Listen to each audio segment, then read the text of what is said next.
Israel के गजा पर मुकम्मल कब्जे के घिनौने मंसूबे को नाकाम करने का मिशन सऊदी अरब आलमी सतह पर मुतहरक हो गया। खबर एजेंसी के मुताबिक सऊदी वजीर खारजा शहजादा फैसल बिन फरहान ने तुर्किया, मिस्र, फ्रांस, जर्मनी और यूरोपीय यूनियन के आला हुकाम से हंगामी टेलीफोनिक राबते किए हैं।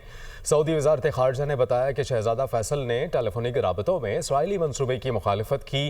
गजा में इसराइली फौजी कार्रवाइयों के फौरी खात्मे का मुतालबा भी किया। उन्होंने गजा में इंसानी बहरान से बचने के लिए आलमी सतह पर मरबूत कोशिशों पर जोर दिया। सऊदी वजीर खारजा ने यह कहा कि इसराइली जारहत बैनुल-अक़वामी क़वानीन की खुली खिलाफ वर्जी और जंगी जराइम के मुतरादिफ है।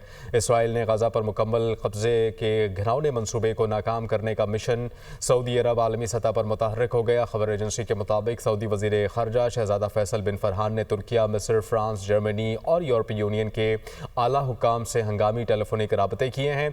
सऊदी वजारत खारजा ने बताया है कि शहजादा फैसल ने टेलीफोनिक राबतों में इसराइली मंसूबे की मुखालफत की। गजा में इसराइली फौजी कार्रवाइयों के फौरी खात्मे का भी मुतालबा किया।